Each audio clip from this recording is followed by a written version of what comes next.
Es un gusto para nosotros estar en esta mesa 5 que trata de un tema de gran importancia en un contexto como el actual y particularmente en un encuentro como este, México-Francia, ya que convoca o evoca más bien el tema de la cooperación entre ambos países, la cooperación México-Francia para la conservación del patrimonio cultural.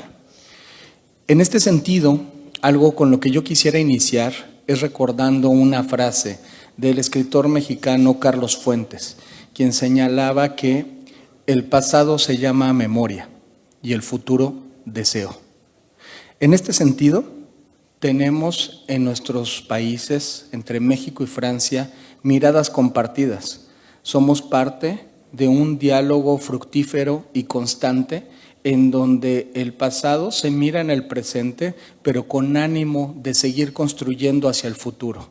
Lo que hemos recordado en sueños de nuestro pasado, lo proyectamos en ideas, en deseos para nuestro futuro. Esta mesa tiene como fin encontrar las palabras, encontrar los mecanismos también de cooperación y de colaboración entre ambos países. Y en este sentido es un gusto poder presentarles a quienes nos acompañan hoy en esta mesa. Y debo señalar que tendremos 3 grandes intervenciones en ella, en donde podremos ver diferentes mecanismos de colaboración, y esto nos permitirá mostrar y entender cómo es que estos dos países, desde sus diversas latitudes, pueden participar y trabajar de manera conjunta, algo de suma importancia en el contexto geopolítico incluso actual. En primer lugar, me gustaría presentar también a quien me acompaña en esta mesa como secretaria, es la maestra Jocelyn Ramírez, quien es socia fundadora y directora de Linking Minds, especialista en gestión de proyectos, participación ciudadana y gobernanza metropolitana. Cuenta con más de 8 años de experiencia en los campos de planificación urbana, ordenamiento territorial, ciudades inteligentes, movilidad y gobernanza. Ha sido asesora de distintos organismos públicos en México y el extranjero y ha colaborado en proyectos para el Instituto de Investigación para el Desarrollo, el Banco Interamericano de Desarrollo, la Agencia de Cooperación Alemana para el Desarrollo Sustentable, CONACYT, la Universidad Autónoma Metropolitana, la Escuela de Administración Pública de la Ciudad de México y Metrópolis, entre otros institutos e instituciones. Adicionalmente, de 2019 a 2020 fue directora responsable del seguimiento de las instancias de gobernanza metropolitana en la Secretaría de Desarrollo Agrario y Territorial y Urbano, la SEDATU del Gobierno de México, y cuenta con estudios de maestría en Administración y Políticas Públicas en la prestigiosa Escuela Nacional de Administración, la ENA de Francia, y la Sorbonne. Es ingeniera en ordenamiento territorial y cuenta con una maestría especializada en urbanismo, planeación y dirección de obra urbana en la École Nationale de Ponts et Chaussées en Francia. Bienvenida, maestra. Muchas gracias y bueno, más que nada quiero desearles la bienvenida a nuestras excelentes ponentes.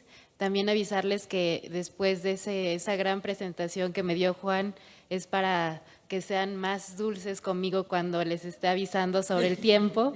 Entonces, bueno, me tocará ese rol de indicarles cuando les quede un poco de tiempo para su presentación, para que justamente no nos sobrepasemos de los tiempos. Bienvenidas, me toca presentar a nuestras 2 primeras ponentes. Tenemos a Marie-Georges Pagel-Bruce, es presidenta de la Unión Rempart desde hace más de 6 años, después de 15 años como vicepresidenta encargada de las relaciones internacionales. De este modo, tuvo la oportunidad de poner en marcha por primera vez proyectos de restauración patrimonial llevados a cabo por voluntarios en varios países: China, Rusia, Marruecos, Vietnam, Palestina, entre otros. El compromiso está en el centro de su filosofía, al igual que en la igualdad y la interculturalidad. Defiende un patrimonio vivo y resiliente en el que las personas desempeñan un papel activo y se comunican aprendiendo a conocerse y respetarse.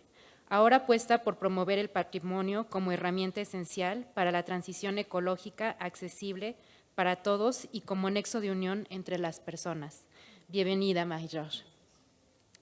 Y tenemos también a Joana O'Byrne, que es licenciada en Ciencias Políticas y Sociales.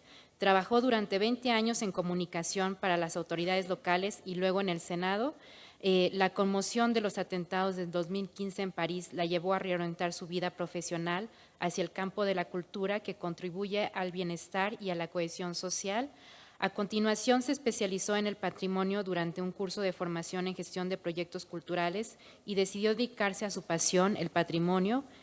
Además de embellecer nuestra vida cotidiana, es un vínculo entre generaciones, un gran apoyo para el intercambio, la transmisión de conocimientos y los diálogos interculturales, misiones que comparte con los equipos de Rempart, a los que se unió para desarrollar la red internacional desde el 2011.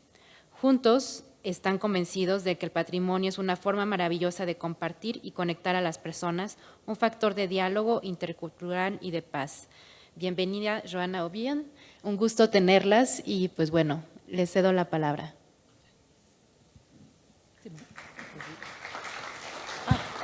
Vale, gracias. Bonjour et merci beaucoup, Jocelyne et Juan, pour cette présentation. Nous sommes particulièrement Estamos muy contentas, honradas de estar aquí el día de hoy con ustedes y de nuevo muchas gracias por la invitación.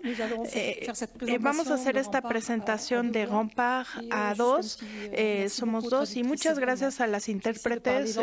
Voy a tratar de hablar un poco lento porque yo tiendo a hablar muy rápido, así que voy a tratar de medirme. ¿Qué es Rempart? Rempart es una organización internacional que va a tener 60 años el próximo año y que va a tener como ambición de unir a los ciudadanos sobre el patrimonio, ¿no? Nosotros nos organizamos en diferentes redes y nuestra red cuenta con asociaciones en toda Francia, 200 en toda Francia, y estas representan 10,000 ciudadanos activos durante todo el año, comprometidos, y es la organización de campos de restauración de trabajo benévolo, y para eso tenemos de 4,000 a más participantes de todas edades, de todos horizontes, de todos caminos de vida, cada año. Estimamos tener desde hace ya 59 años, restauramos casi más de 1,000 sitios históricos en Francia y no contamos los del extranjero, pero bueno, esos realmente no, muchas veces vamos más allá de las fronteras de Francia, más de 50 socios en diferentes partes del mundo, y esta obligación que es fundamental para nosotros y que obliga a los miembros de nuestra red a hacerlo es ser reutilizada. Entonces, nosotros también recibimos casi 150,000 visitantes cada año durante todas estas diferentes eventos que se organizan ahí, ¿no? Muchas actividades pedagógicas, las escuelas llevan a los niños, etcétera. Tenemos una filosofía que ayuda y que es central a Rempart. Nosotros nos apoyamos en una carta edificante y que es inspiradora para mí. Esta carta estipula, que tenemos que trabajar, los miembros de Rempart tienen que trabajar tanto para el beneficio del patrimonio, ¿no? Construido y natural, pero también para la satisfacción de las personas que se comprometen en estos proyectos. Y eso es muy importante. El patrimonio y los seres humanos no están indiferenciados, están unidos. Y cada miembro de estos están unidos a la asociación. Es el objetivo y también su apoyo. El objetivo porque obviamente la idea es restaurar y rehabilitar, reutilizar, pero también transmitir a las futuras generaciones esta herencia que se ha heredado, este patrimonio heredado, pero también capacitar y diferentes aprendizajes, inclusión social y todos esos aspectos de socialización de las personas jóvenes o no tan jóvenes que participan en estos proyectos. Ahora, Rempart considera que el patrimonio es algo que aúna los seres humanos para construir un futuro duradero, y que es una de nuestras ambiciones principales, y queremos que cada una encuentre su lugar, sea bienvenido con los brazos abiertos a Rempart, y nuestra misión es que el patrimonio sea un bien común, que sea utilizado, como bien lo dije antes, que se utilice de forma colectiva, y que los benévolos, las personas de las asociaciones, pero todas las personas alrededor del proyecto puedan apropiarse, ¿no?, del patrimonio, porque para Rempart el patrimonio, y esto podría choquearles, no es solo un tema de expertos o de propiedad privada o de colectividad local, ese es un tema de todos y todas.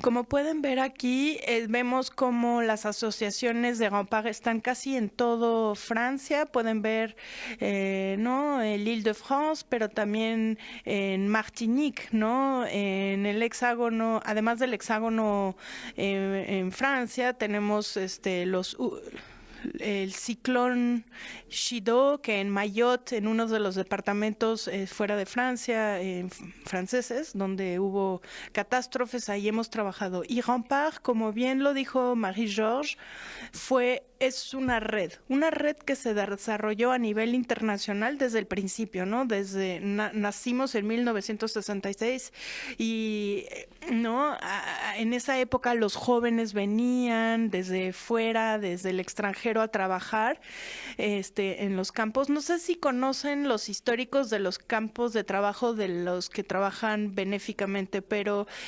desde su creación en 1920 es un trabajo pacífico, porque en esa época un joven de Suiza decide reunir franceses, ingleses y también alemanes. Es decir, antes, ya saben, estaban en guerra durante la Primera Guerra Mundial y eso había devastado el norte de Francia, y deciden esos jóvenes, ¿no?, poner a esos jóvenes a trabajar en Verdun, de todos los lugares, para reconstruir el pueblo. Y realmente ahí entramos en este camino de lo internacional, que es favorable para el diálogo entre culturas y que permite de alguna vez tener conocimientos mejores de unos y los otros, y un diálogo en la paz. Y esa paz se creó, está al centro de nuestra cultura. En Rempart tuvimos esa suerte, y poco a poco en 1966 se empezó a crear esa red, una red que se desarrolló, y ahora tenemos 50, ¿no?, diferentes asociaciones con países, intercambios de Rempart con otros países, y esta estructura que emana toda de la sociedad civil, y que el proyecto es enviar jóvenes o no tan jóvenes, ¿no?, voluntarios, para que vayan a Francia. Otros quieren crear sus propios proyectos y tratamos de acompañarlos en esas direcciones, y eso es lo que pasó con México, y estamos súper orgullosas de poderles platicar de la Unión México-Francia con Rempart. Esto empezó en 2017 porque la Secretaría de Relaciones Exteriores decide volver a crear, ¿no?, Unión México-Francia, pidiendo que fuera sobre el tema cultural. Y acuérdense que estamos justo después del terrible sismo, ¿no? Ayer lo platicaron mucho y sabemos que fue algo, que ya se instauró en la historia de México, ¿no?, ese terrible sismo. Y Rempart le pide, la Secretaría de Relaciones Exteriores, que de hecho nos apoya, nos dijo, bueno, Rempart, ¿no pueden venir a acompañar un proyecto de restauración de patrimonio en un sitio que de los más simbólicos en Xochimilco? Perdón por mi pronunciación, pero bueno, ya saben, Xochimilco. Y ahí nos llamaron, ¿no? Con voluntarios franceses llegamos a participar a esta reconstrucción en Xochimilco, y descubrimos un socio con el que trabajamos desde entonces, y tenemos desde esa época voluntarios en México, voluntarios mexicanos con la benedicción de Lina, de Puebla. Ayer, de hecho, le agradecimos muchísimo. Entonces, 200 asociaciones sobre el territorio francés con 50, más de 50 socios en todo el mundo. Es una enorme cantidad de patrimonio y muy diferentes. Pasas del castillo medieval a los fuertes en las montañas. Es decir, la mayoría están perdidos en el campo, en estados de conservación muy diferentes, mucha piedra, muchos campos de trabajo los hemos instaurado, o sitios de trabajo los hemos... A ver, ahí, quédate en esa.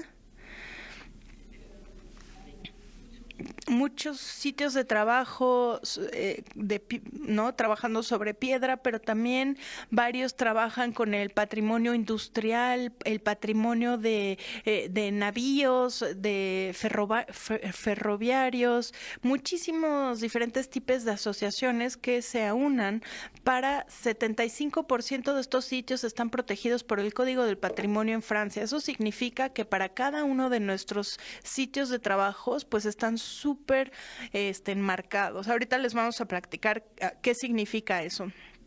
Aquí, hace 50 años, son 50 años de diferencia entre las dos fotos que están viendo aquí. El castillo de Montaigu, no sé si lo distinguen, pero aquí ese muro que ven ahí, se ve el cielo a través, no sé si lo alcanzan a ver. Y es en ese estado en el que la asociación decide, bueno, vamos a ir y vamos a reconstruir este Château de Montaigu. Obviamente les tomó años, mucho tiempo, es voluntariado, o sea, son 40 años de campo de trabajo de voluntarios que se van siguiendo unos tras los otros. Chantier, ¿qué es?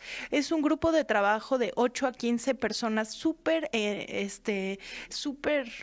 tenemos a 2 personas que son managers del sitio, uno que se va a encargar de la vida en el colectivo, porque esta gente no se conoce, todos quieren dar su energía y su tiempo, pero van a vivir juntos sin conocerse. Entonces tenemos a una persona que los guía y les ayuda a organizarse, no solo a vivir juntos, porque van a vivir juntos, pero en esa relación social y conocerse mejor, pero también cocinarles, ¿no? Que se respeten los unos a los otros, es algo muy importante, ¿no? Y algo justo lo que Marie-Georges decía. Y tenemos a una persona, un especialista, un guía técnico, alguien que no sabe todo lo que necesita esta restauración. Y aquí, por ejemplo, tuvimos a muchos que venían de la mampostería tradicional y que sabían cómo hacer mampostería de esas épocas medievales, y no solo pudieron restaurar todo el castillo, pero restauraron después todo el pueblo. Y obviamente eso permite hoy de ir a visitar este castillo que está restaurado y nuevamente mueblado. Y este pueblo se restauró en su versión del siglo XIX, así que maravilloso. Otro sitio o campo de trabajo. Otro chantier, este es de Perillos, en los Pirineos, y aquí fue mucho más rápido. Es otra asociación que es muy militante cuando hablamos del desarrollo y el respeto hacia el medio ambiente. Marie-Georges les va a platicar un poco más tarde, pero tienen este inmueble que fue documentado y vamos a volver a hablar de él, pero estos edificios están documentados, o sabemos que la restauración respeta a todos momentos lo que conocemos como existente. Y aquí 10 años les tomó reconstruir este edificio que 5 años, perdón, que abajo es el lugar donde guardan todos los materiales, el primer piso es el lugar para que los benévolos habiten y aquellos que están trabajando en el chantier, porque lo siguen organizando cada año. Ahora, como les decía, entre 75 y 80% de los sitios que se trabajan están listados o están no protegidos por el código o este marco legislativo del patrimonio. Es súper importante, lo hablaron ayer muchísimo, les dieron todos los detalles en una intro que se hizo de los códigos del patrimonio, que son muy importantes, datan de hace mucho tiempo, y nuestra asociación se inscribe completamente dentro de estos marcos legislativos y sus necesidades. Obviamente desarrolles un campo de trabajo y trabajas con los arquitectos de Francia, pero también arquitectos a cargo de monumentos protegidos para poder, desde que se monta la creación del proyecto, validar esta idea de no solo la restauración, pero de las etapas que van a necesitar, y además es bajo ese respeto de esas organizaciones que podemos en Francia desde 1966 tener intervenciones de los voluntarios sobre el patrimonio. Son voluntarios que llegan sin ningún conocimiento, pero gracias a esto que justamente les platicábamos, hay un seguido, o sea, les dan seguimiento, y los arquitectos de Francia vienen y validan el trabajo que resulta de los campos de trabajo, y hay una confianza que existe desde hace 60 años con la Secretaría de Cultura y las autoridades de protección del patrimonio.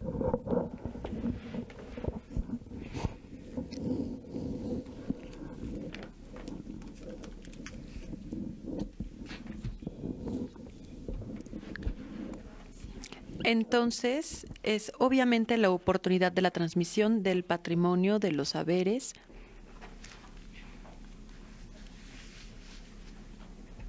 Es que esta es mi parte. Pero bueno, Joan acaba de decirlo. En los sitios de trabajo no se necesitan tener estas competencias, porque aquí tenemos algunas personas que enseñan cómo hacer estos gestos para que sea completamente apropiado, pero los amateurs tienen la posibilidad de adquirir estas competencias de conocimientos tradicionales, pero también de conocer las carreras del patrimonio, como ya se había mencionado ayer, y de crear estos descubrimientos gracias a estas actividades de profesionalización y toda una serie de dispositivos. Y utilizamos el patrimonio como herramienta pedagógica de descubrimiento del saber que vemos aquí, y le permitimos a todo el mundo participar, en particular a las personas con dificultades sociales, para ofrecerles un futuro, esperanza, darles soluciones, y para que puedan pensar en encontrar un lugar más digno dentro de la sociedad. Y bueno, claro que 50 años parece muchísimo tiempo para construir un castillo, pero bueno, el objetivo es reconstruirlo, no estamos tan seguras. El objetivo es estar aquí y ahora en conjunto, y de hacer que este sitio, este bien común en el que vamos a participar, en donde nos vamos a beneficiar participando en festivales, en organizaciones culturales. Me parece que esto también es muy importante, este instante que va a generar el reencuentro gracias al patrimonio. Incluso en estos sitios de trabajo de voluntarios, me parece que esto es muy importante. Tenemos diferentes sitios con técnicas, con toda una gama de paletas. Tenemos, por ejemplo, para los vitrales, los frescos, etcétera. Y estos sitios son un momento de apropiación del patrimonio y de las técnicas, pero también se transforman en un lugar de un uso nuevo, y de esta manera podemos vivir estos periodos de la historia gracias a las visitas escolares. O, por ejemplo, también tenemos teatro. Aquí hay una obra de teatro al lado del castillo de Montaigu, que ya vieron hace algunos minutos. Y bueno, ya nada más me quedan 5 minutos, y es una lástima, porque para nosotras esto es esencial. Por supuesto, lo constatamos en todas partes.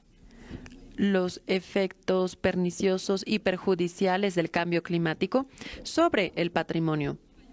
Trabajamos en conjunto en los sitios, pero también en las estructuras, para encontrar respuestas para estos desafíos.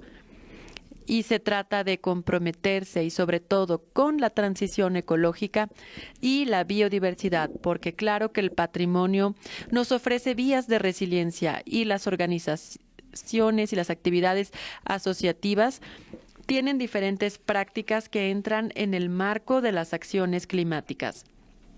No quisiera entrar en los detalles justo ahora, pero hemos identificado algunas posibilidades de ser actores eficaces, pero también transmisoras de conocimiento. Y escribimos también un libro que propone algunas soluciones, así como ejemplos de lo que es posible de realizar en los sitios de restauración, pero también dentro de las estructuras. Este libro fue traducido al español por nuestro socio mexicano y es muy importante la diapositiva anterior.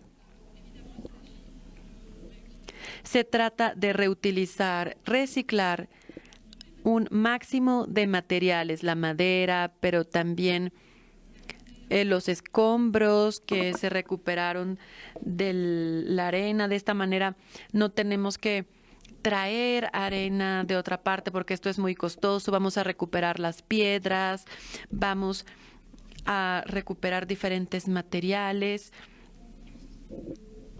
Y también tenemos otro tema que es muy importante en todos lados, el del agua.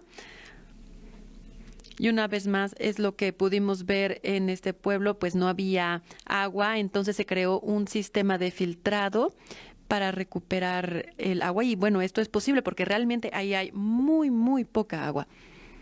Y entonces esta agua fue recuperada y se usaba, por ejemplo, para lavar los platos. Después se vuelve a recuperar para otros usos y se usa así hasta 3 veces para no perder nada de agua. Bueno, ahora nos gustaría agradecerles por integrarnos en este proyecto europeo. Se trata de un proyecto científico que nos permitió tener estas buenas prácticas que integramos en nuestras asociaciones y de darle la bienvenida a científicos que vienen del laboratorio, que fueron a Perrios, que es el pueblo del que les acabamos de hablar, y también a Coucy-le-Château. Y de esta manera se validaron modelos que permitieron evaluar las vulnerabilidades del sitio del patrimonio frente al cambio climático. De esta manera también nos dieron la bienvenida en Campeche y pudimos descubrir el impacto sobre los materiales por causa del cambio climático. Porque claro, somos conscientes de que el camino es muy largo, sobre todo en estos temas, pero es nuestra responsabilidad trabajar en conjunto para demostrar una vez más que el patrimonio puede tener una alianza con el trabajo contra el cambio climático. Muchas gracias.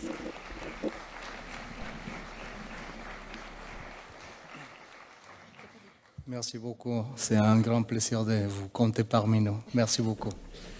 Muchas gracias. A Es un placer que estén continuación aquí. vamos a tener la participación de manera remota por parte del arquitecto Alejandro Arredondo, ganador del premio BIM Influencer en Francia, reconocimiento que se otorga a los profesionales más innovadores e influyentes en torno al modelado de información de construcción.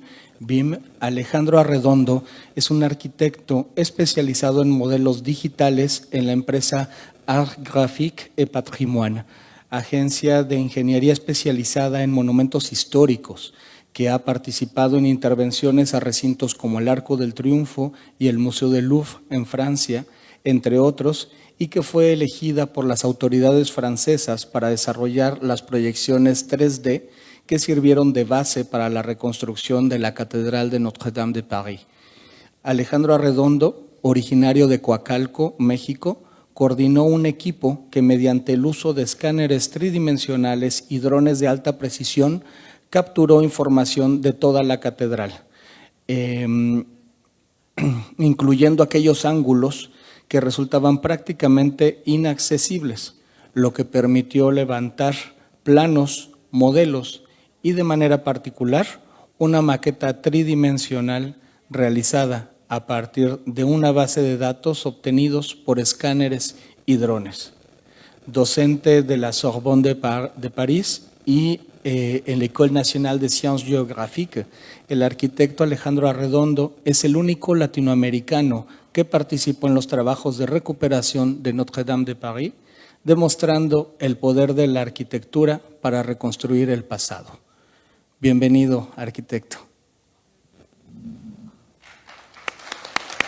Hola, muchas gracias. Muchas gracias, Juan Antonio. ¿Sí se escucha? Adelante. Súper. Bueno, pues primero que nada agradecer a todos los organizadores de este encuentro. En especial a Juan Antonio, como bien lo mencionabas. Pues me gustaría presentarles rápidamente mi presentación y un poquito de la historia de cómo desarrollamos una maqueta digital eh, a través de herramientas eh, como escáneres 3D y drones. Eh, por ahí yo creo que la deben de tener. Me dicen cuando la estén mostrando, por favor.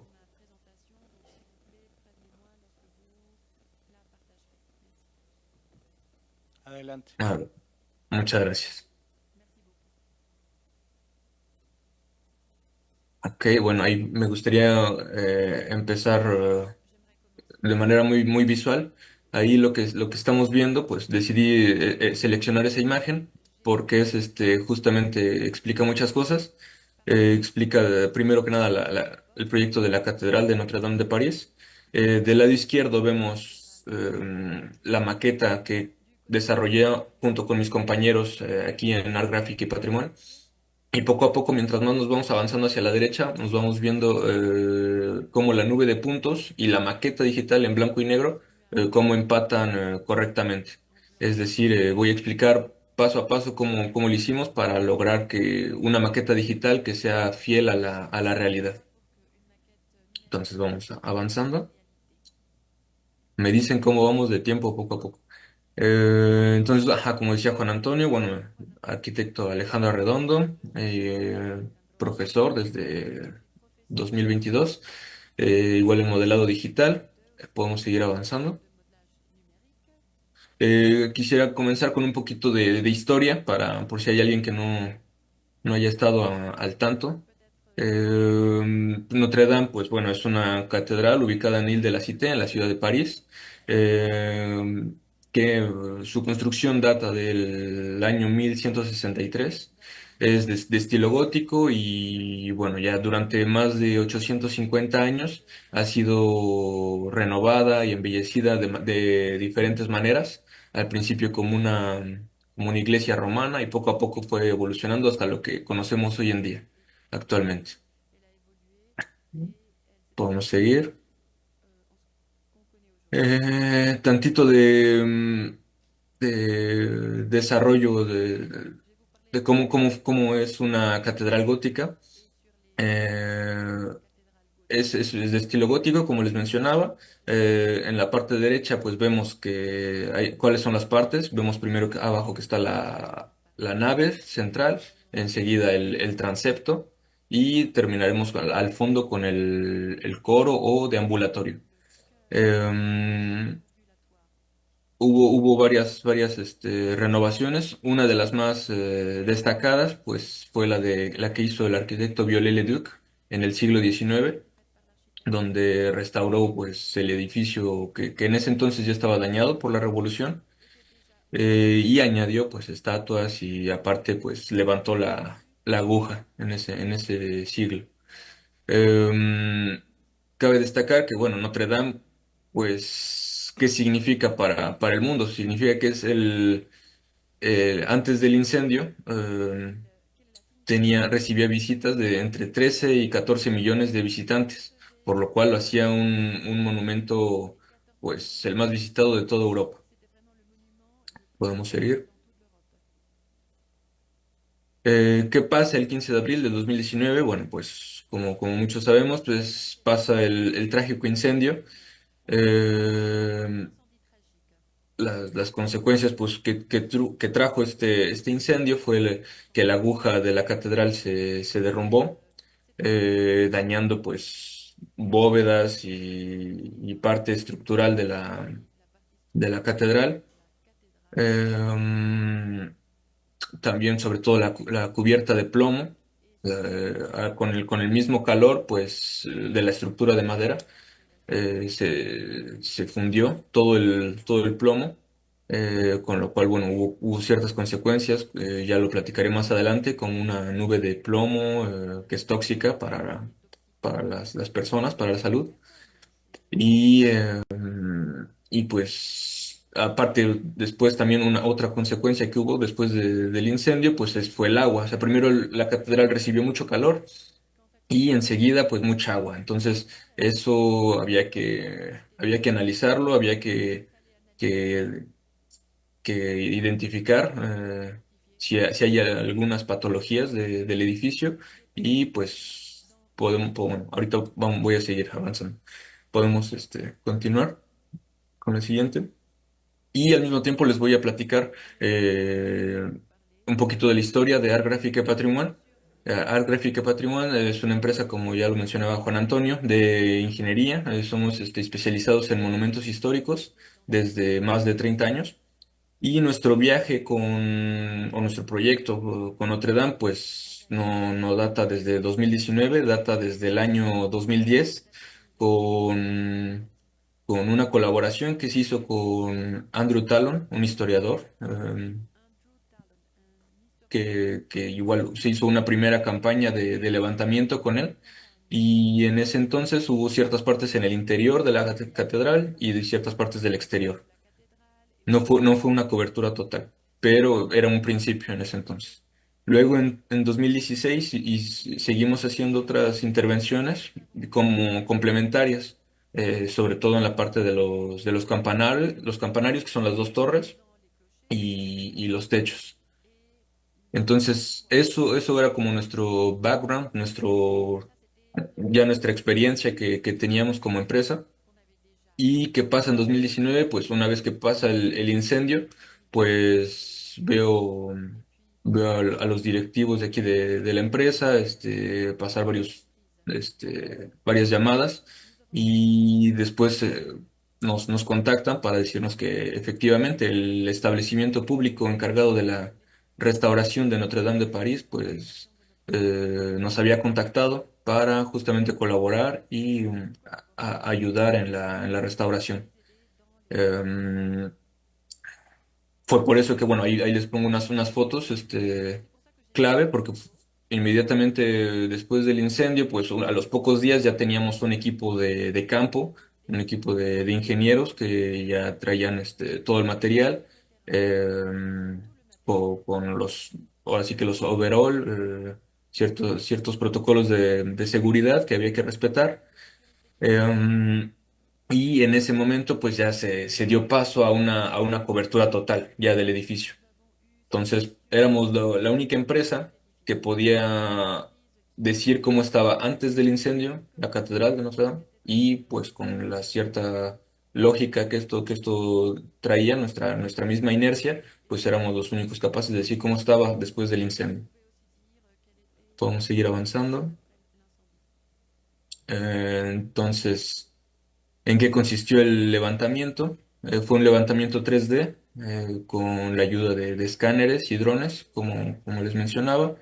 Eh, ¿Cómo se hace esto? Bueno, pues fue una misión en urgencia, entonces había que reaccionar de manera muy inmediata, pero al mismo tiempo poner en seguridad a los equipos. Sobre todo, pues había que respetar ciertos perímetros de seguridad, había que respetar, había que analizar los riesgos, si algún espacio era accesible o no. eh, y pues eso significaba muchos retos para el equipo de campo. Al mismo tiempo, pues era agregarle varias capas, ¿no? Porque era el choque de ver el edificio dañado, la parte emocional.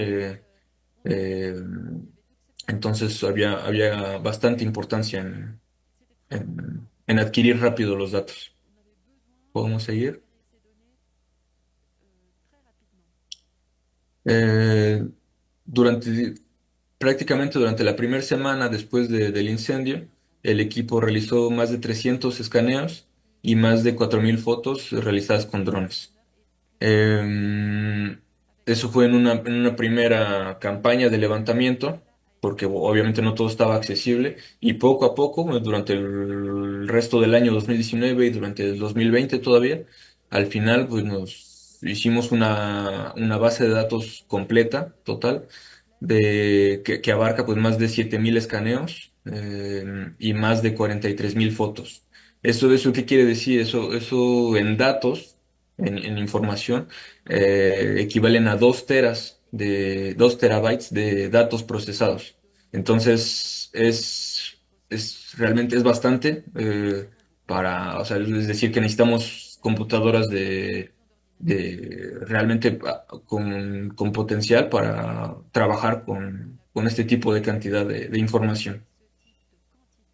Un poquito con AGP, pues les tengo que explicar que un poquito nuestra fortaleza es que hay perfiles de varios lados, o sea, tenemos ingenieros topógrafos, tenemos historiadores, tenemos canteros, que son los que tallan la piedra, tenemos arquitectos, entonces justamente esa integración de varias profesiones, pues es la que nos permite ofrecer pues una propuesta bastante útil y completa.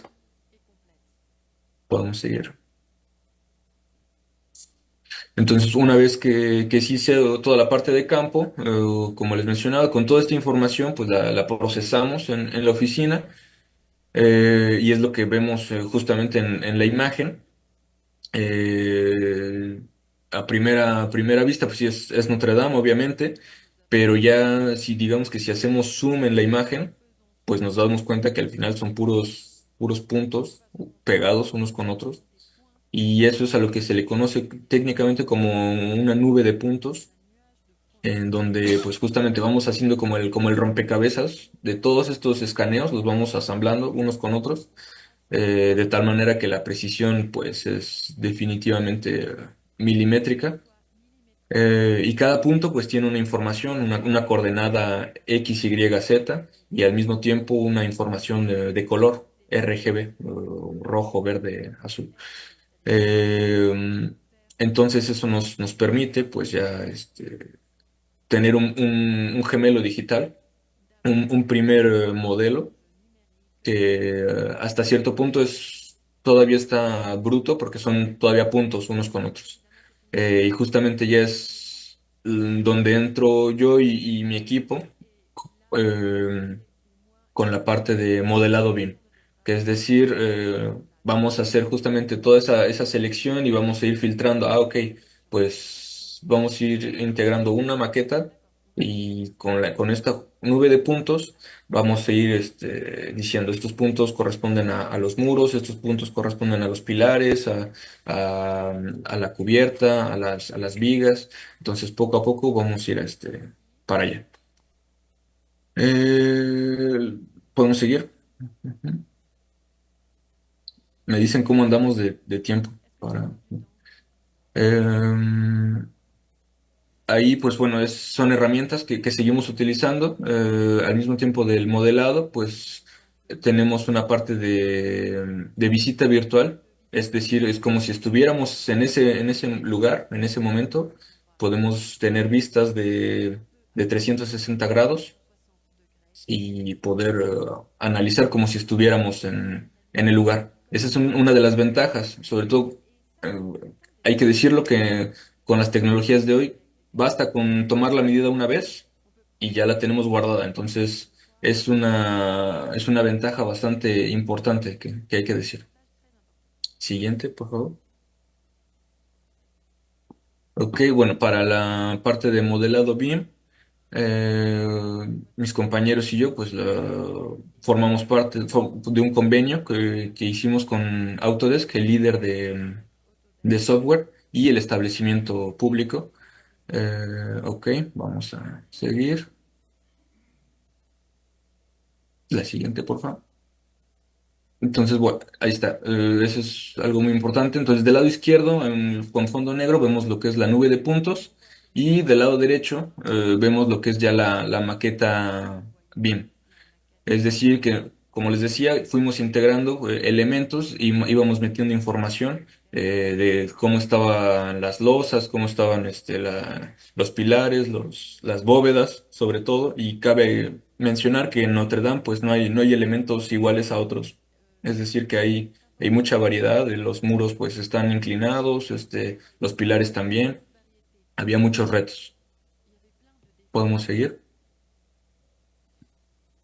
Y justamente uno de estos, aquí les muestro unos ejemplos muy claros. En el lado izquierdo vemos el masivo occidental, que son donde están las dos torres, digamos.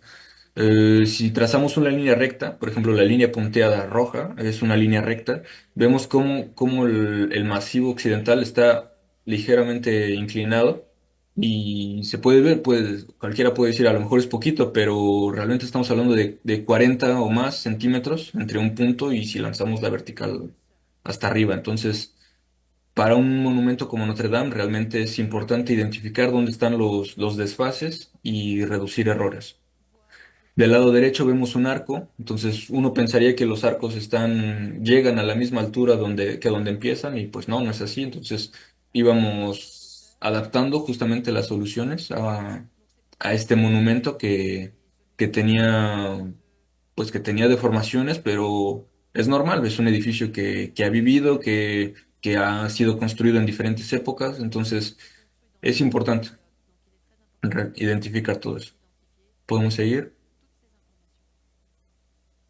Igualmente, pues ya uno de los retos pues es era integrar justamente la parte de tecnologías digitales, los software que están enfocados más en obra nueva y por otra parte pues integrarlos a un monumento histórico, a una construcción tradicional.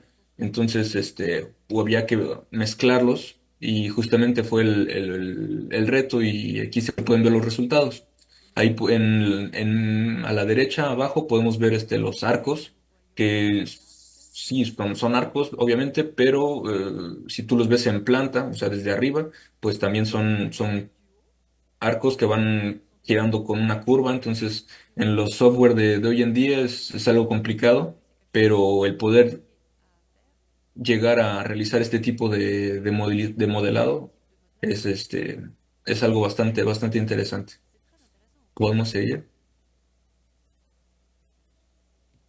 Igual con la carpintería, con la famosa la forêt, que es la traducción es como el bosque, o sea, de tanta madera que había, se le llamaba así. Podemos seguir.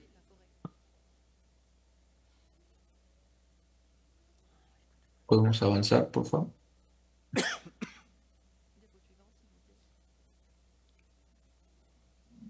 Siguiente, por favor. Ahí está. Lo que les comentaba igual, las bóvedas. Pues igual son formas bastante irregulares, porque pues una bóveda, pues cuando la terminábamos nos dábamos cuenta que estaba totalmente diferente a la anterior y también a la que sigue. Entonces, hacer más de 180 bóvedas fue todo un reto también. Podemos seguir avanzando.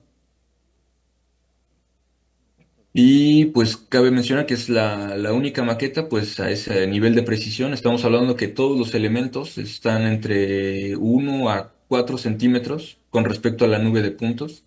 En términos de nivel de detalle, estamos hablando de un nivel de 350, que es algo bastante elevado.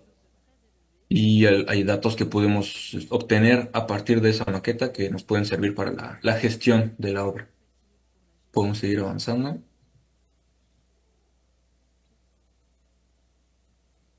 Y se puede explotar de diferentes maneras, como vamos a empezar por la parte de la izquierda, vemos la nube de puntos y si entendemos bien, pues bueno, podemos sacar imágenes que nos explican, arriba es lo que técnicamente se llaman ortoimágenes, que permiten a personas del campo de la construcción, pues hacer los planos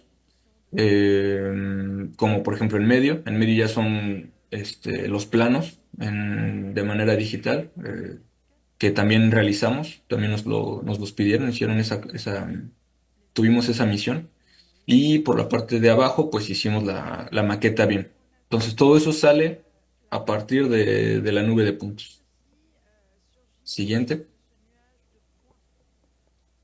¿Y qué se hace con una maqueta BIM? Bueno, se puede llegar a sacar pues bastante, ya de por sí la información, las vistas 3D, más aparte podemos hacer, por ejemplo, un análisis de vientos en la imagen de arriba a la derecha, pues se ve cómo reacciona la Catedral de Notre Dame ante los vientos denominantes. Y se pueden hacer diferentes explotaciones, ¿no? Sacar los metros cuadrados de superficie, metros cúbicos de materiales que se ocupan. eh, entonces es realmente una, una maqueta que permite aportar a la construcción, optimizar tiempos. Una obra que necesitaba, teníamos 5 años, no podíamos andar perdiendo el tiempo. Entonces, fue un logro que comparto con mi equipo, con mis colegas, y pues a ver, me parece que es todo. Siguiente, por favor. Sí. Bueno, pues muchas gracias y les dejo mis redes sociales, Alejandro Arredondo o Alejandro Arredondo-Archi. Muchas gracias a todos por su atención. Muchas gracias, ingeniero Alejandro Arredondo. Doy la palabra a Jocelyn Ramírez. Gracias, arquitecto. Muchas gracias. Gracias. Pues bueno, vamos a pasar a nuestra tercera presentación de la doctora Beatriz Menéndez, que es doctora en Geología por la Universidad de Oviedo, es maître de conférence en Cergy Paris Université y investigador en el Instituto de Ciencias de la Tierra de París. Ha trabajado en diversas universidades como la State University of New York, at Stony Brooks, el Instituto de Physique du Globe de Estrasburgo. Su investigación se centra en el almacenamiento de residuos radioactivos y CO2 en el subsuelo, así como en la degradación y conservación del patrimonio arquitectónico mediante estudios de petrofísica y geomecánica. Desde su llegada a Cergy, ha impulsado una línea de investigación sobre conservación y restauración del patrimonio, consolidando una red internacional de colaboración. Participa en diversos grupos de trabajo nacionales e internacionales y desde el 2021 coordina el proyecto europeo SCORE sobre conservación sostenible del patrimonio construido con la participación de instituciones de varios países. En 2025 coorganiza en París el Congreso SCORE 2025 y una escuela de verano sobre conservación de la piedra en Cergy. También destacar que la doctora Menéndez es justamente miembro del comité organizador de este evento y entonces fue parte de las personas que hicieron posible que todos estemos aquí reunidos el día de hoy. Entonces, muchas gracias y felicidades también. Muchas gracias.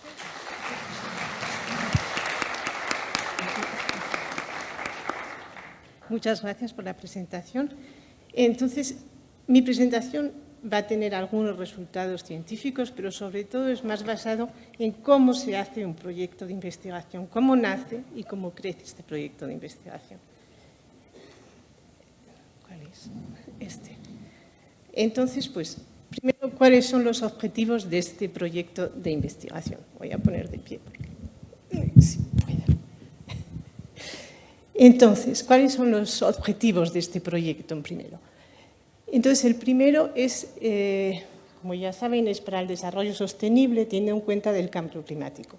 Entonces, el primero es el desarrollo de materiales y métodos verdes e innovantes para la conservación de edificios.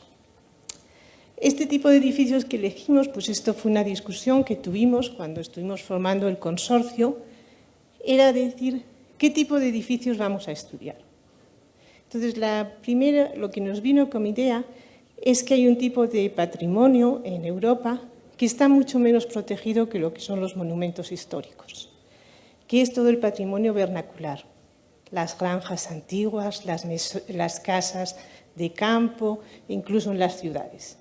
Pues ese patrimonio, como está menos protegido, está más en riesgo, porque hay el propietario de una granja que como su granja ya no le sirve como granja porque antes pasaba un carro y ahora tiene que pasar un tractor. Pues, ¿qué hace con esa granja? Muchas veces lo que prefieren es lo destruyo, tengo un terreno que está muy bien y construyo una casa nueva o una granja nueva. O también, por ejemplo, voy a cambiar mis ventanas de madera que me dejan entrar el aire, que no están muy bien, y voy a poner unas de estas de PVC, que son muy baratas y que me van a aislar muy bien del frío. Pero no se da cuenta que esas transformaciones lo que luego van a estar en su contra. Pero pues, o voy a hacer, el estuco de mi casa se está cayendo, pues pongo una de cemento que me va a durar mucho más.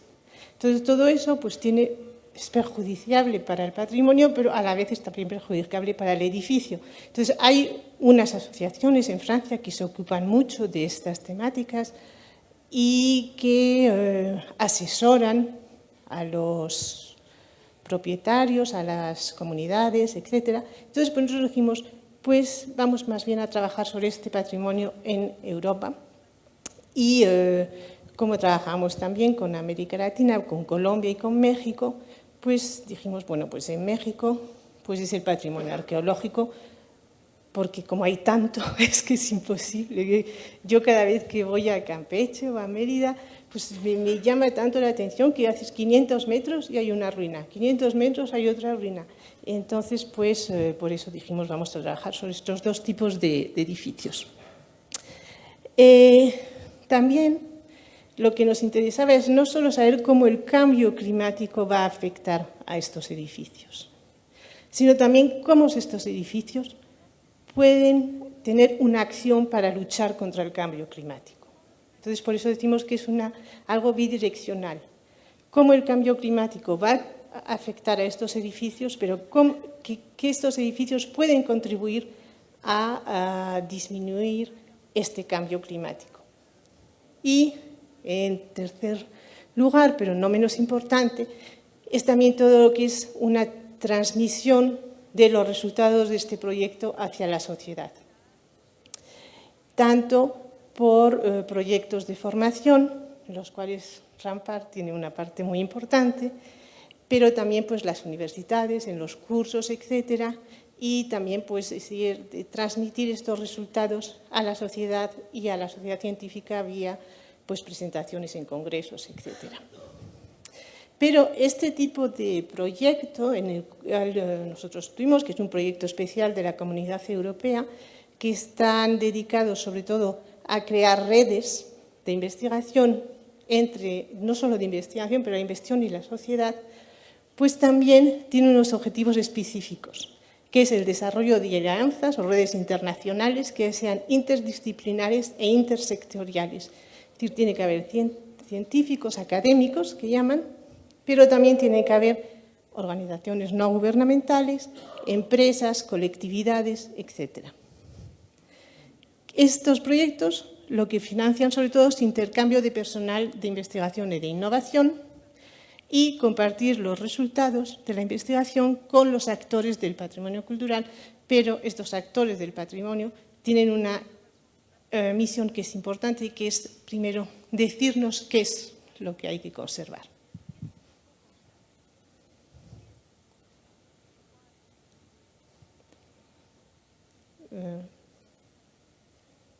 ¿Me puede pasar la siguiente, por favor? Ahí está. Entonces, ¿quiénes son los participantes? Pero primero de explicarles quiénes son los participantes, quiero también explicarles cómo llegamos a esta red de participantes. Entonces, para los participantes europeos, pues casi todos eran gente que yo conocía, con las cuales ya había trabajado en otros proyectos, como es, por ejemplo, el CNR a Bolonia, que es alguien que trabaja desde hace 20 años sobre el cambio climático y el patrimonio, la Universidad de Copenhague, en la que yo he trabajado con ellos en la RILEM, en un proyecto sobre la degradación por las sales, el Instituto de Geociencias de Madrid, a los que no había trabajado mucho con ellos, pero los conozco pues, desde que yo hacía mi tesis doctoral en España. GEA, es una pequeña empresa de asesoría y los fundadores son 3 doctores que estudiaron conmigo durante la tesis doctoral. Y entonces están especializados, 2 de ellos hicieron la tesis sobre conservación del patrimonio y el tercero sobre la petrofísica. Pues entonces nos conocemos desde hace 30 años y siempre guardamos una relación. Y pues ellos hacen asesoría para la conservación del patrimonio, hacen diagnóstico, hacen preconización de métodos para aplicar y también hacen luego un seguimiento una vez que las restauraciones están hechas. Entonces sale a la red y gracias a esa red pues pude incorporar a otros como la Universidad de Modena, no es Morena, es Modena, en Italia, que debe ser correcto,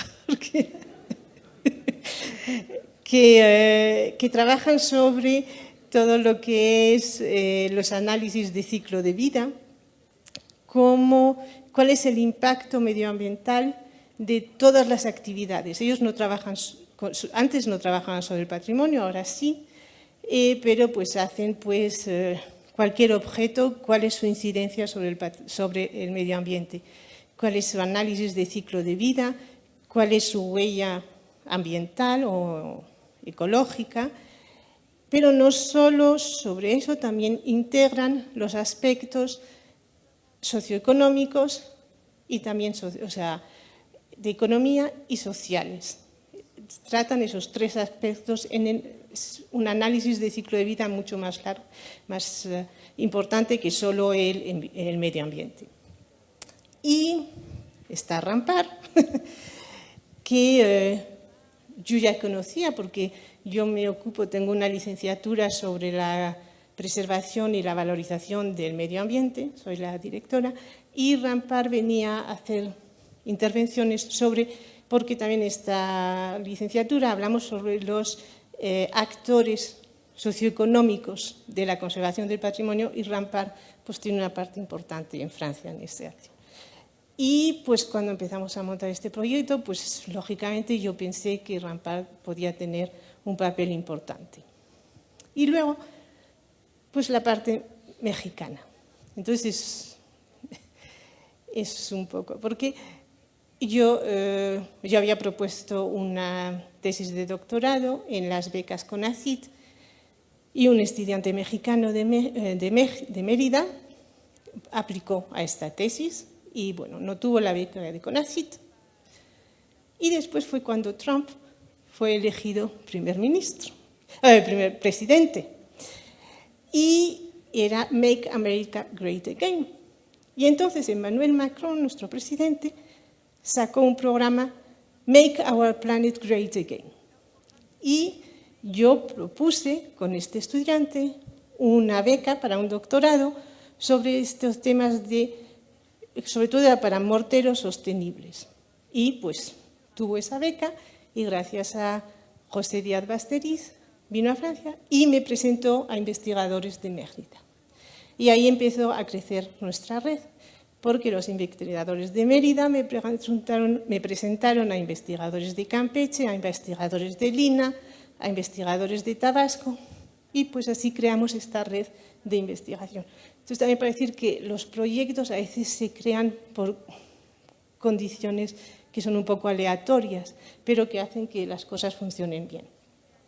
Y luego pues hay otro participante que viene de la Universidad de Rosario, en Bogotá, y pues él fue porque yo en la Comunidad Europea yo había dicho que buscaba participantes de países no europeos y él pues me contactó y como es un climatólogo, coincidía muy bien con nuestro proyecto porque nos faltaba justamente esta parte de climatología.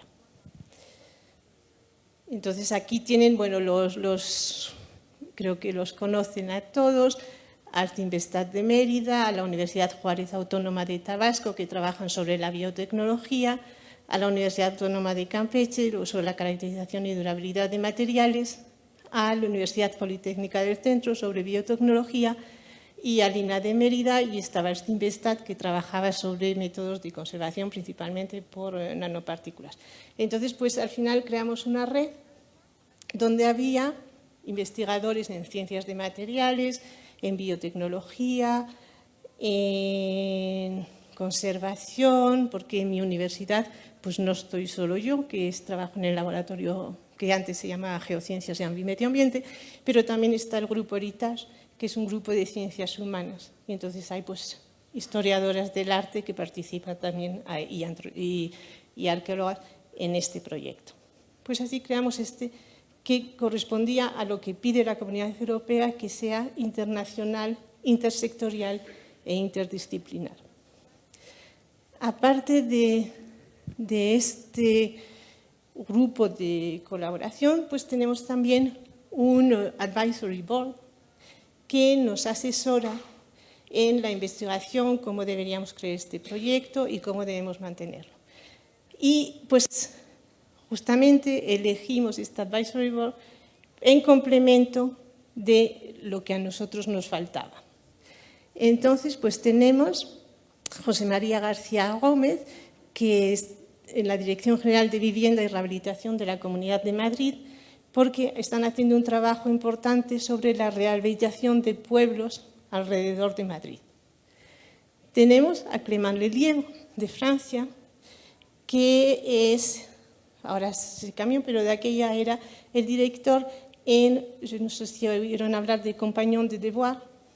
Es una asociación que forma a jóvenes en todos los que son los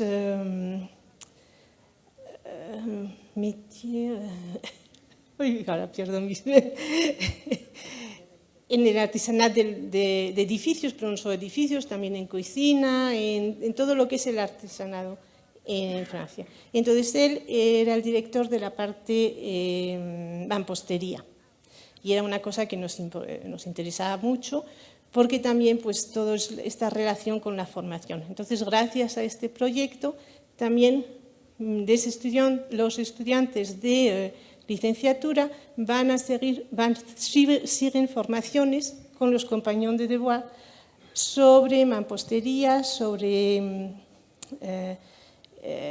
todo lo que es la madera. Entonces, pues es una colaboración que va más allá de lo que es el proyecto de investigación y que ahora pues mis estudiantes benefician mucho también de esta colaboración. Tenemos Yvan Lafarge, que es un arqueólogo que está en Seine-Saint-Denis y que acaba de pasar el concurso de Conservateur Territorial de Patrimoine. Marie-Laure Lavenir, que es la directora general de ICOMOS Internacional. Y pues Marie-Laure, porque yo la conocía, porque Marie-Laure trabajó en mi universidad, cuando mi universidad creó con el Ministerio de Cultura y con la Universidad de Versalles, creó una fundación sobre las ciencias del patrimonio. Y ella creo que era la secretaria general, y pues gracias a ella también pude incorporar al ICOMOS Internacional. Milos Tarki, que está en República Checa y que pues es una persona que lleva muchos años trabajando en los temas de conservación del patrimonio, y donde yo había hecho una estancia de 6 meses hace algunos años. Y Bárbara Luvelli, que es de Países Bajos, y Valerie Magar, que es de ICROM. Sí. Bueno, pues aquí les presento los sitios que hemos seleccionado. Pues estos eran al principio, el de Toussaint se cambió por el Château de Cossy, pero se ve que hay varios sitios en Francia, en Europa, y varios sitios en México. Pasamos. Bueno, pues aquí les presentaba los sitios, pero para decir que son variados. Por ejemplo, el Vexin francés, que es donde estoy yo, es una zona agrícola y que está cerca de París, tiene un desarrollo urbano que hay que controlar cómo se desarrolla. En Madrid, porque son pueblos rurales que están abandonados. En Cremona, porque trabajan sobre ladrillos cocidos y morteros. En Dinamarca, también en ladrillos. El Eolian Archipiélago, porque hacen terrazas de piedra seca para cultivar la tierra. el Château de Coucy, que es los de Rampar. En Yucatán trabajamos en Chichén Itzá y en Campeche en Oxpemul. Bueno, pues, ¿cuáles son las cosas importantes? La adecuación de las necesidades del patrimonio cultural a los aspectos ecológicos, económicos y sociales. El patrimonio cultural construido puede contribuir a disminuir las emisiones de CO2 con la reutilización adecuada. Y trabajamos con 2 tipos de patrimonio construido que ya les presenté. Pasamos. ¿Por qué? Porque tenemos 2 tipos climáticos muy diferentes, eso era una cosa que nos interesaba. En Europa todos los sitios están en zonas templado-cálido, más o menos diferentes, y en la península de Yucatán, donde estamos en un clima ecuatorial, y eso nos permitía hacer ensayos comparativos. Y también que estos sitios van a tener una evolución climática diferente. Pasamos. Entonces, les voy a presentar el proyecto en general. Entonces, el proyecto en general parte de un estudio de caso, como tenemos aquí los 2 tipos. Lo que vamos a hacer es estudiar los materiales originales, caracterizar los edificios. Vamos a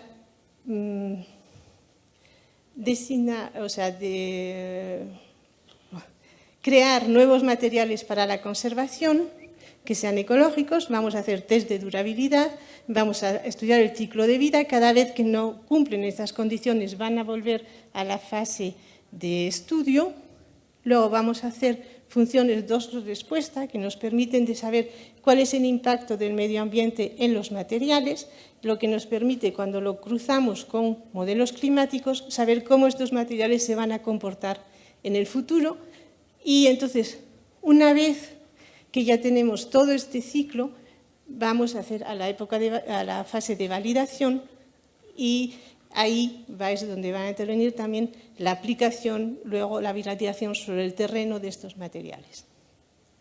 Pues este proyecto ha permitido muchos intercambios de personal entre México, pues en Rampar fueron varios, en Cergy también se fueron a Italia, van a ir, y también investigadores europeos que vinieron a México y a Colombia.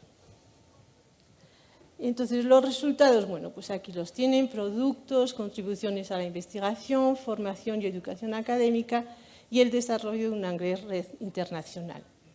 Esto lo vamos a pasar, son ejemplos que dan la presentación, si lo quieren ver, sobre los resultados científicos, aquí sobre el cambio climático y la conservación del patrimonio, que lo hicimos con la gente de Bogotá, con los climatólogos. Esto queda en la presentación porque si no, no hay tiempo. Una selección de morteros que hicimos con Campeche. Pues bueno, aquí también el crecimiento y la utilización de nanopartículas para evitar el crecimiento de biológico. Y este es el final, ya acabo, donde pues más o menos es una diapositiva final donde se ve todas las colaboraciones que se hicieron. Pues la primera diapositiva es cuando la Project Officer del proyecto vino a nuestro meeting del medio. A la derecha están las personas de Rampar en un encuentro en Campeche, no sé si se ven. Luego está una conferencia de Luis Valdeón, de la compañía GEA, que dio para arquitectos en Campeche, un curso que yo di hace 3 años, también para los estudiantes, porque estaba abierto a todo el mundo. Se organizó una escuela de verano en el Eolian Archipelago. Aquí es la doctora Mónica Álvarez de Buergo, que está ayudando a los estudiantes de Campeche a desarrollar nuevas técnicas en el laboratorio. Aquí tenemos las conferencias que hicieron sobre análisis de ciclo de vida en Campeche. Ahí estoy con Claudia García y Javier Reyes y una estudiante en Calakmul. Y al final, pues una visita técnica que organizó también la doctora Claudia García a Chichén Itzá, donde las personas especialistas en análisis de ciclo de vida están haciendo un análisis de ciclo de vida de los métodos de restauración que se utilizan en Chichén Itzá. Muchas gracias.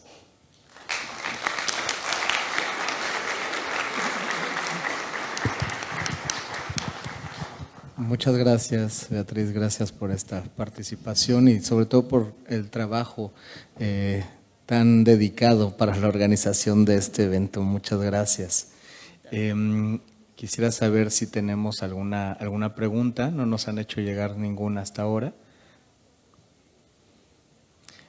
De ser así, daré parte solamente al cierre de esta mesa, señalando que evidentemente después de conocer estas experiencias nos queda clara la importancia de la colaboración y cooperación entre diversos especialistas de diversas profesiones, de diversas especialidades y sobre todo con el ánimo de conservar y preservar la memoria humana, la historia de todos, de todas. Y esto, reitero, es una proyección hacia el futuro. ¿Quiénes somos, quiénes hemos sido, pero también quiénes podemos ser? Es algo a lo que aspiramos como conservación de vida, como trascendencia del espíritu humano y particularmente como preservación de lo que hemos sido y los mejores valores o principios que podemos tener. Quiero agradecerles y a nombre del comité organizador entregarles sus reconocimientos. Gracias.